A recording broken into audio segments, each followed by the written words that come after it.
네, 오늘부터 매주 금요일 좀 새롭게 저희가 코너를 하나 준비를 했습니다. 김종효의 시그니처. 현재 시장에서 가장 활발한 움직임을 보이고 있는 섹터를 좀 조망해 보고요. 그 업종에서 어떤 종목, 어떤 이슈, 그리고 또 앞으로의 투자 전략까지 쭉 한번 정리해 보는 시간입니다. 김종효 알파경제이사 나오셨습니다. 안녕하십니까? 네, 안녕하십니까? 네, 안녕하십니까? 오늘 그래서 업종으로는 에너지주를 저희가 준비를 좀 해봤는데 또 마침 또 이렇게 저희 채팅창도 보시면 이렇게 새벽부터 불타오른 적이 많지 않거든요. 그 정도로 오늘 시장이 좀 불안했던 그런 모습이 있었어서 네. 그 얘기들을 한번 간단하게 짚어보고 시작을 해보려고 합니다. 일단은 파월 의장의 연설이 있었고 이와 관련해서 10년물 국채금리가 정말 5% 바로 근처까지 이렇게 왔다고 다들 분석을 하고 있던데 어떻게 보셨습니까? 네, 일단 뭐 파월의 지금 의견은 바뀌지 않고 있다 이렇게 봐야 될 것 같습니다. 그래서 어떻게 보면 가장 중심축이라고 할 수 있는 파월의 의견마저도 바뀌는가. 왜냐하면 이스라엘 하마스 분쟁 이후로 전체적으로 연준 위원들의 시각이 뭔가 완화적으로 좀 바뀌고 있는 듯한 그런 뉘앙스를 보여왔단 말이죠. 그래서 네. 그 정점을 파월이 찍어주지 않을까라는 기대가 있었는데 파월은 여전히 중심을 잡고 현재 구간에서 원래 진행되는 그런 스탠스대로 가고 있기 때문에 그렇게 본다면은 결국 이번 마레이스, 월마레이스 FOMC에서도 큰 변화 없이 마무리될 가능성, 그래서 뭐 금리는 동결하지만 기조 자체는 크게 변화하지 않을 가능성이 언급이 되면서 지금 뭐 실세 금리가 계속 올라가고 있는 부분도 쉽게 멈춰지지는 않을 것 같다라고 봐야 될 것 같고요.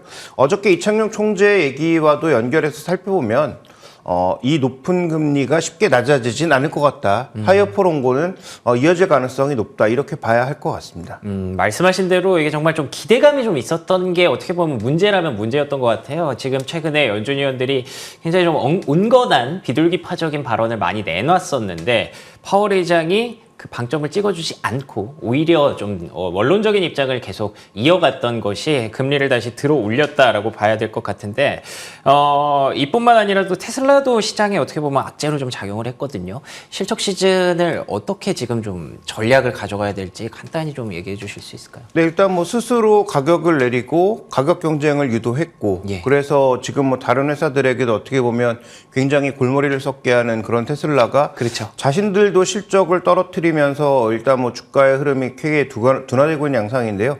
뭐 큰 방향은 두 가지죠. 일단 뭐 금리가 올라가면서 상대적으로 고밸류 종목군들이 계속 흔들릴 수밖에 없는 구간이라는 점도 인지해야 될 거고. 예. 그 다음에 전기차도 아무리 뭐 미래 중심축이고 그 다음에 뭐 환경을 위해서는 꼭 필요한 쪽이라고 하지만 결국 가격이라고 하는 변수와 금리라고 하는 변수에는 굉장히 취약하게 노출돼 있다라는 것을 방증하고 있는 부분입니다. 그렇군요. 그래서 아마 현대차, 기아차 실적으로 연결해서 봤을 때 현대차, 기아차 이렇게 잘 팔리는데 주가가 왜 안 올라가지라고 생각하시는 분들도 있을 텐데 자동차는 대부분 금융상품으로 사람들이 구매를 하기 때문에 금리에 민감할 수밖에 없다라는 것이고요. 현대기아차는 최근에 꽤 잘 버티고 있는 겁니다. 파업하고 있는 미국 3사는 지금 뭐 신저가에 내려간 종목도 꽤 많이 있잖아요. 그래서 그런 측면을 살펴봤을 때 일단 테슬라가 가지는 시사점은 세 가지. 뭐 2차 전지를 비롯한 전기차에 관련된 흐름도 결국은 금리의 민감도가 높아졌다라는 게 첫 번째고요. 자, 두 번째로는 금리의 민감도가 전기차뿐만 아니라 자동차 시장 전체에도 영향이 있기 때문에 자동차 업종 전체에 미치는 영향도 우리가 고려해야 된다는 게 두 번째 이슈라고 봐야 될 것이고 마지막 세 번째로는 단기 실적에 따라서 주가의 등락은 좀 나올 수 있으니까 현대기아차 실적이 예상보다 굉장히 견조하게 나온다면 뭐 주가는 조금 더 레벨업 될 수 있으나 만약에 그 마진율 자체를 떨어뜨리는 모습을 보여준다면 현대기아차도 최근에 견조했던 흐름이 흔들릴 수 있으니까 현대기아차 입장에서는 가장 주목해봐야 될 건 매출보다는 저는 마진율이라고 판단하고 있습니다. 알겠습니다. 뭐 결국에는 시장에서 가장 중요한 포인트는 역시나 고금리입니다. 고금리가 앞서 말씀드린 것처럼 조금 더 길어질 가능성 여러분들이 염두에 두시면서 시장에 접근하셔야 될 것 같고요. 고금리에 가장 취약한 업종 뭐 여러 가지가 있겠습니다만 자동차를 또 빼놓을 수가 없거든요. 이렇게 금리가 비싼데 금융자산을 좀 투자를 해서 자동차를 교체한다 혹은 산다 이런 게 좀 쉽지가 않기 때문에 머스크 CEO도 최근에 간밤에 그런 부분들을 좀 경고를 했었고요. 그렇기 때문에 관련해서 업황 전반적으로 좀 둔화될 가능성을 염두에 두고 일단 접근을 해야 될 것 같습니다. 현대차 기아 실적 것도 주의 깊게 좀 봐야 될 것 같네요. 자, 그러면 앞서 예고드린 것처럼 오늘 저희가 미리 준비했던 에너지주에 대해서 한번 얘기를 나눠보려고 합니다. 아무래도 이런 최근에 그 뭐 전쟁 리스크라든지 뭐 고금리라든지 고밸류 종목이 불안한 상황에 에너지주에 조금 눈을 돌리시는 분들이 있을 것 같은데 엑슨모빌을 오늘 중심으로 얘기를 준비하셨다고 들었어요. 네. 근데 그 안에서 업종 상위 탑5 리스트가 있다고 해서 간단히 한번 보고 가도록 하겠습니다. 1위가 엑슨모빌, 2위가 쉐브론, 그리고 3위가 옥시덴탈 페트롤리움, 그리고 4위, 5위는 코노코플립스, 마라톤 오일 이렇게 리스트가 꼽혔는데 이 종목들 중에 엑슨모빌을 꼽으신 이유가 또 특별히 있을까요? 네, 뭐 일주일 전에 뉴스가 나왔죠. 엑슨모빌이 갑자기 뜬금없이 돈 80조를 파이오니아를 인수하는 데 쓴다. 그렇죠. 예. 그러면 우리가 이제 생각해 보면 지금 어차피 석유라고 하는 산업은 지능 산업이고, 그다음에 이런 지능 산업 쪽에서 셰일오일, 셰일가스를 개발했던 업체들을 지금 이 가격에 그것도 80조라고 하는 올해 최대의 어떤 금액을 주고 사야 되는 이유가 과연 있나? 이걸 이제 고민해 볼 필요가 있는 거죠. 그렇군요. 그럼 이거 무슨 시사점을 가지는가? 여기서 우리가 얻을 수 있는 인사이트는 무엇인가에 대한 고민을 당연히 할 수밖에 없는. 그런데 뭐 시장이 워낙 최근에 매크로 이슈가 크다 보니까 이런 이슈들에 대해서는 별로 고민되고 있지 않은 것 같아서 맞아요. 제가 이제 나오는 이 시간은 뭐 당장 내일 뭐가 오르고 뭐가 뭐 내리고 오르는 그런 걸 좀 판단해 보기보다는 지금 이 시장에서 나온 뉴스를 가지고 장기적으로 한번 고민해 봐야 될 인사이트는 무엇인가 이런 부분들을 조금 판단드리기 위해서 제가 뭐 이 시간에 출연하는 거라고 저는 뭐 개인적으로 판단하고 있습니다. 그래서 제가 지금 엑슨모빌을 주목하고 있는 것은 뭐 엑슨모빌이 뭐 제대로 된 어떤 투자 관점을 가지고 있다면 돈 80조라고 하는 그 큰 돈을 과연 그렇게 이 셰일가스 업체에다 쓰는 게 맞나? 이 부분을 한번 따져볼 필요가 있는 거고, 이건 업종 내 어떤 시사점이 있고 투자로는 또 어떻게 연결해 볼 수 있는지에 대한 고민이 좀 필요한 것 같아서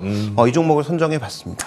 지능 산업이라는 표현을 하셨던 게 그러니까 어떻게 보면 다시 바꿔서 말하면 지금 이런 정유업계들이 신재생 에너지를 계속 개발을 해야 되고 앞으로 또 대체 에너지를 고민을 해야 되는 시점에서 셰일오일 업체를 이렇게 큰 돈을 주고 투자했다는 것에 대해서 많은 분들이 좀 의문점을 표현하실 수 있다라는 얘기를 내포하신 것 같은데 어떤 의미가 있다고 그러면 해석을 해야 되나요? 네, 크게 보면 세 가지라고 보여지는데요. 첫 번째는 아무리 이제 지능 산업이라고 하지만 안 망한다라는 거죠. 그렇군요. 결국은 이 석유업계가 망하지 않는다라는 것을 방증하는 것이고, 망하지 않는다면 그러면 여러 가지 준비를 해야 될 텐데 업계가 재편될 필요가 있는 거죠. 왜냐하면 아시는 것처럼 셰일가스 업체들 중에서 뭐 그 몇 년 전에 셰일가스 붐이 일었을 때 막 난립하면서 뭐 중소형 업체들이라든지 그래서 지금 뭐 텍사스나 퍼미안 분지 이런 데 가보시면 벌어진 관정이 엄청나게 많습니다. 아, 그래요? 근데 그런 상황인데 전체적으로 지금 현재 나타나는 분쟁 상황들을 한번 살펴보시죠. 이스라엘 하마스도 그렇고요. 여기저기서 뭔가 간헐적인 분쟁들이 생기면서 전 세계적인 분위기는 또 어떻게 돌아가고 있습니까? 탈세계화로 가고 있는 그런 모습인 거죠. 그렇죠. 예. 그러면 이 석유업계가 아무리 쪼그라들고 정유업계 업스트림과 다운스트림이 모두 줄어든다라고 하더라도 결국은 정유업계가 일정 부분은 살아남을 수밖에 없다면 그러면 정유업계 입장에서는 덩치를 키우고 두 번째로 또 하나는 덩치를 키우는 것뿐만 아니라 이제 원물을 확보하는 것 자체가 굉장히 중요하다라는 겁니다. 왜냐하면 지금까지 쉐브론이라든지 뭐 이런 업체들, 소위 엑슨모빌 같은 업체들이 어떤 식으로 투자를 해왔습니까? 다 지분 인수 같은 형태로 그동안 투자를 해왔거든요. 그래서 뭐 호주에도 얼마, 어디엔 얼마, 뭐 유럽에 얼마 이런 식으로 지분 투자를 주로 해왔는데 자 그런 지분 투자에서도 최근에 또 잡음들이 많이 일어나고 있단 말이죠. 어떤 거죠? 대표적으로 쉐브론 같은 경우가 이스라엘에 지분 갖고 있었는데 이거 이집트로 수출하는 거 중단시키지 않았습니까? 그러면서 이스라엘에서 이집트로 넘어가서 이집트에서 가공해서 유럽으로 수출돼야 될 셰일가스가 못 가면서 유럽에 지금 천연가스 가격이 급등이 나타나고 있는 이유거든요. 그러니까 이런 여러 가지 상황들을 살펴봤을 때 결국은 천연가스와 이 원유의 원물을 얼마나 잘 확보하고 있는지가 중요하다라는 거죠. 그러니까 그런 차원에서 지는해긴 하지만 지는해라도 결국은 덩치를 키워서 뭔가 가지고 있으면 이것에 대한 가치는 충분히 인정될 수 있다라고 이번 그 M&A를 주도한 엑슨모빌 CEO가 직접 얘기를 했고요. 그다음에 그분의 얘기를 한마디로 얘기하면 결국 정유업계 안 망한다라는 것입니다. 네네. 그래서 앞으로도 계속 수요가 존재하는 부분이 있을 수 있기 때문에 그다음에 또 생각해 보시면 지금 우리가 전기차로 다 바꾼다라고 하지만 전기차로 바꾸는 게 내연기관차를 끊는 게 2035년입니다. 그러면 2035년에 생산을 전부 중단한다고 하더라도 그러면 생산을 거기서 중단하면 내연기관차도 2035년에 삶이 마감되는 건가요? 그건 아니죠. 그렇지 않죠. 거기서 최소한 내용 연수를 10년, 15년 정도 주겠죠. 그러면 2050년까지 가는 거거든요. 그러니까 그런 차원에서 그동안 뭐 쉐브론이라든지 아니면 뭐 토탈이라든지 이런 데가 전부 무슨 투자하고 있었냐면 최근 들어서 다 무슨 ESG 투자 이런 거 하고 있었거든요. 예. 근데 갑자기 뜬금없이 80조라고 하는 돈을 엑슨모빌이 쾅 쓴 것은 결국 말씀드렸던 이런 세 가지 이유. 정유업계는 죽지 않는다. 살아남을 수 있다라는 것. 그러면 살아남는다면 오히려 대형화하는 것이 좋겠다. 대형화하는 것뿐만 아니라 이렇게 원물을 확보하는 것이 중요하다는 차원에서 퍼미안에 가장 많은 유정과 지분을 갖고 있는 파이오니아라고 하는 회사를 인수했다. 이렇게 해석해 볼 수가 있는 것이죠. 맞네요. 최근에 사실 몇 년 동안의 흐름을 다시 한번 되새겨 보면 저희가 꾸준히 말씀드린 것처럼 정유업계는 뭔가 이런 투자를 하면 안 되는 것 같은 그런 분위기였어요. 예, 계속 신재생을 투자를 해야 되고 그게 마치 정의처럼 느껴졌었는데 그런 맥락을 좀 따라오다가 결국에는 최근에 또 흐름을 봤을 때 안 망한다라는 쪽에 확실히 또 방점이 찍히는 것 같습니다. 그래서 대형화를 꾀하고 그리고 또 탈세계화 리스크를 좀 완화할 수 있는 그런 선택지로 엑슨모빌이 이런 선택을 했다라고 봐야 될 것 같은데 최근에 유가의 흐름을 봐도 이런 에너지주에 대한 투자 심리가 조금은 살아날 수 있을 것 같거든요. 전반적인 그 업계의 전망에 대해서 어떻게 보십니까? 네, 일단 유가에 의해서 왜냐하면 우리나라처럼 다운스트림만 있는 소위 이제 석유를 가져다가 정제만 하는 그런 업체가 있는 쪽에서는 유가 움직임에 상대적으로 둔화되고 있지만 그렇죠. 반대로 이제 업스트림 쪽 석유를 찾고 시추하고 아예 개발하는 그런 쪽은 유가에 굉장히 민감하기 때문에 실제로 지금처럼 유가가 뭔가 올라갈 여지가 더 있다라고 판단이 되면 업스트림 쪽에 투자하는 것이 맞습니다. 그래서 기본적인 어떤 투자의 관점은 유가가 여기서 더 뭐 급등할 가능성은 저는 뭐 크지 않다라고는 보지만 예. 어쨌든 유가에 이 기인해서 투자하시는 분들의 입장에 있어서는 뭐 국내 정유업종보다는 E&P를 하고 있는 미국 기업들에 투자하는 것이 더 유리하다라는 것은 분명해 보이고요. 그렇군요. 그다음에 이제 정유업계 같은 경우에도 앞으로 이제 경쟁이 치열해지기보다는 말씀드렸던 것처럼 더 누가 잘 살아남을 수 있느냐라는 부분에 있어서 체력 싸움이 될 것으로 보여지고 있고 그다음에 이제 어차피 ESG라고 하는 목표는 서로 다 달성을 해야 되는 부분이 있기 때문에 예. ESG는 뭐 아시겠지만 다 돈입니다. 그래서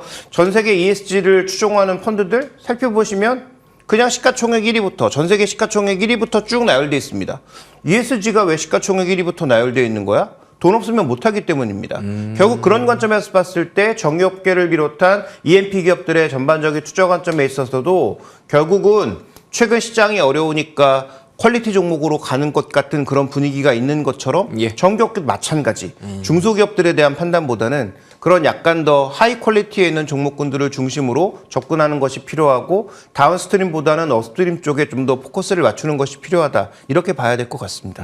알겠습니다. 그렇죠. 이게 하루아침에 사실 ESG로 넘어갈 수 있는 게 아니거든요. 그동안 돈도 많이 써야 되고 비용도 많이 들어가고 시간도 많이 필요할 겁니다. 그 간극을 메꿔주는 그런 투자로 이번에 엑스모빌의 투자를 좀 봐야 될 것 같고요. 유가가 지금부터 더 올라가서 $100를 넘어가고 물론 그럴 수도 있겠지만 그런 흐름이 조금 자제된다는 측면에서는 ESG도 동시에 같이 가져가야 된다는 그런 얘기로 일단 해석이 되는데 그러면 이 외에 또 주목해 볼 만한 종목이나 ETF 말씀해 주신 것처럼 그런 것들이 좀 있을까요? 그럼 여기서 이제 결론적으로 엑슨모빌이 파이오니아를 산 건 알겠다. 네. 그럼 앞으로 어떻게 된다는 얘기냐를 우리가 주목해 볼 필요가 있는데 그쵸. 현 두 가지라는 거죠. 엑슨모빌이 파이오니아를 사고 끝인가? 이게 아니라 결국은 이게 그 M&A 판도의 시작점이 아닐까라는 생각을 해볼 필요가 있는 거죠. 재편의 시작이다. 그렇다면 네 예. 맞습니다. 그러면 퍼미안 쪽이라든지 아니면 다른 분지 쪽에 있는 셰일가스 업체들 중에서 확실하게 지분도 갖고 있고 관정도 갖고 있고 충분한 어떤 물량을 갖고 있는 그런 기업들 혹은 뭐 드릴링 기업들 이런 기업들을 뭐 예를 들어서 쉐브론이라든지 다른 기업들은 이제 좀 눈여겨보지 않을까? 왜냐하면 이미 업계 1위인 이 엑슨모빌이 이 시작점을 알렸기 때문에 예. 그럼 쉐브론이라든지 다른 업체들 같은 경우에도 뭔가 찾아다니면서 우리도 저런 비슷한 어떤 흐름을 가져갈 가능성이 있다라는 거죠. 그래서 일부 이 시장에서 파이오니아가 그날 급등하면서 다른 종목군들이 조금 들썩였습니다. 그러니까 그런 부분들을 한번 생각해 볼 필요가 있다라는 거죠. 그래서 어차피 이 시장이 뭐 아시는 것처럼 옛날에 쉐브론 텍사코와 이 엑슨모빌이 한 회사 아니었습니까? 더 넓혀보면 미국에 있는 그 유럽에 있는 여러 회사들도 전부 한 회사였습니다. 스탠다드 오일이라고 하는 록펠러가 그건 하나의 회사에서 그쵸, 예. 전부 쪼개진 거거든요. 그러니까 그런 관점에서 봤을 때 각 회사들이 비슷한 관점의 어떤 투자를 이어나갈 수 있겠다. 그러면 실제로 유정을 갖고 있거나 관정을 갖고 있거나 셰일가스 쪽에서 뭔가 개발력을 갖고 있는 그런 기업들에 대한 추가적인 M&A가 나타날 가능성을 생각해 볼 필요가 있겠고요. 그러면 그 정점은 어느 방향으로 가느냐? 결국은 E&P 기업 쪽으로 갈 가능성이 높다. 여기서 E&P라고 하는 것은 결국은 석유 개발, 시추를 하는 기업들을 의미하는 것입니다. 예. 그것을 우리가 개별 종목을 다 따라갈 수가 없기 때문에 뭐 개별 종목을 정확하게 알 수 있다면 가장 수익률을 높일 수 있겠지만 전부 쫓아갈 수는 없기 때문에 그렇죠. 그러면 그를 추종하는 ETF가 SPDR E&P 기업을 추종하는 XOP라고 하는 ETF가 있거든요. 그래서 예. 그런 ETF로 한번 관심 가져보실 필요가 있겠고, 자, 또 하나로 우리가 생각해 봐야 되는 것은 조금 전에 말씀드렸던 쉐브론. 업계 2위라는 측면에서 아무래도 업계 1위의 움직임에 주목할 수밖에 없겠죠. 뭐 비슷한 양상을 보이든지 다른 대안을 선택할 가능성이 있다라는 측면에서 본다면 저는 쉐브론도 관심권 안에 두고 살펴봐야 된다. 그래서 이들 종목을 단순히 유가가 올라가서 투자를 하는 것이 아니라 그렇군요. 업계 재편을 노리는 대형주라는 측면에서 한번 주목해 볼 필요가 있겠다. 오늘 제가 찍고 싶은 가장 중요한 방점은 여기에 있습니다. 알겠습니다. 최근에 처음에 말씀하셨던 것처럼 사실 매크로 변수가 워낙에 좀 복잡하고 전쟁 리스크 이런 것들만 보다 보면 이런 이슈를 좀 놓칠 수가 있을 것 같습니다. 그래서 저도 엑슨모빌의 이번 인수 이슈를 크게 좀 생각하지 않았던 측면이 있었는데 이번에 다행히도 이사님께서 이렇게 짚어주셔서 많은 분들에게 좋은 인사이트가 좀 되지 않았을까 싶고요. 이렇게 매크로 변수가 있는 와중에서도 확실히 그 재편이라든지 뭔가 살아남기 위한 방법들은 계속 고민이 이어지고 있다는 거, 그 부분들을 앞으로도 매주 금요일 저희가 함께 짚어드릴 예정이라는 거 참고해 주셨으면 좋겠습니다. 자, 지금까지 알파경제 김종효 이사와 함께 얘기 나눠봤습니다. 오늘 좋은 말씀 고맙습니다. 감사합니다.